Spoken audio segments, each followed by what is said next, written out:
Hello, everyone, and welcome to Greenwood Manor. I'm your host, Craig. Today, we're going to be looking at an important piece of English grammar that many learners have trouble with.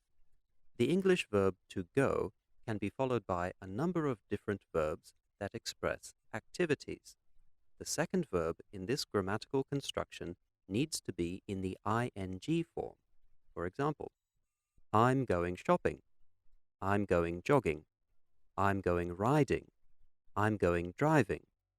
Now, many learners of English make a mistake in this construction, and they try to say things like, I go to shopping or I go shop.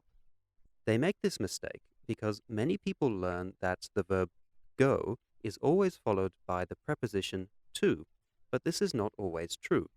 The preposition to is only added if we are talking about going to a place, an actual destination.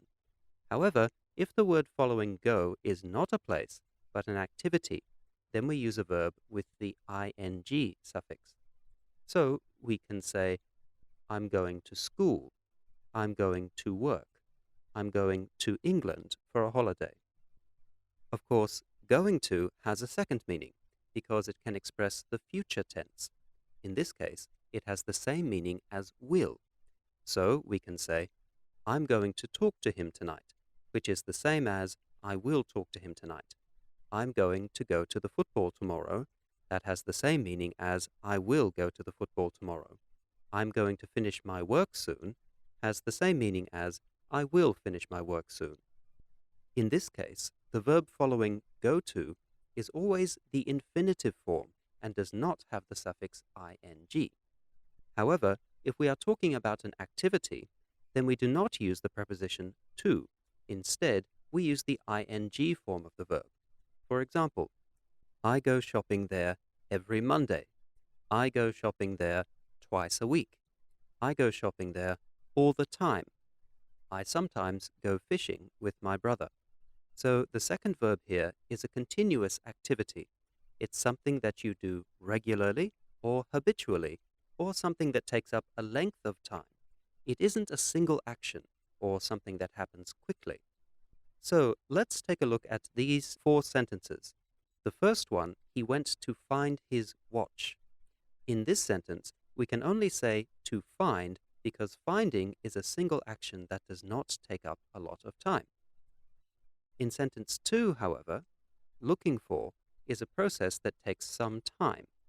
And so we can use the ing form of the verb to show that this is an activity, not a single action. We can see in sentence 1a that it is incorrect to say he went finding his watch because in this case, finding is a single action, not a process.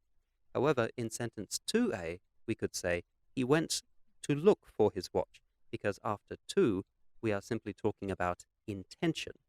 Now, with some of these verbs, we can add almost any object as a prefix to the beginning of the verb. So when we say to go hunting, we can add the object of hunting in front of the verb hunting. So we can say to go house hunting. Or if you're hunting for an animal, you could say to go fox hunting or to go rabbit hunting. To go watching, we could say to go bird watching. To go fishing, we can add the name of the fish that you're fishing for before the verb fishing. So we can say to go trout fishing, to go bass fishing, to go salmon fishing.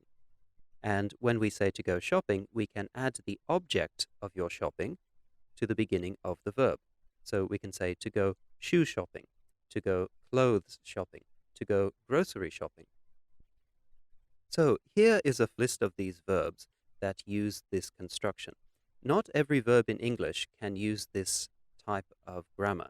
So here is a list of the common verbs that use this grammar. These are ones that you will encounter every day. These are ones that you will hear people say on a daily basis. So we have to go shopping, to go walking, to go jogging, to go running, to go riding, to go biking, to go swimming, to go hiking, to go climbing, to go driving, to go drinking, to go fishing, to go hunting, to go sightseeing, to go traveling. Thank you, everyone. And I would like to remind everybody that if you have any more questions, you can send me a message. Thank you again for listening, and I hope to see you next time.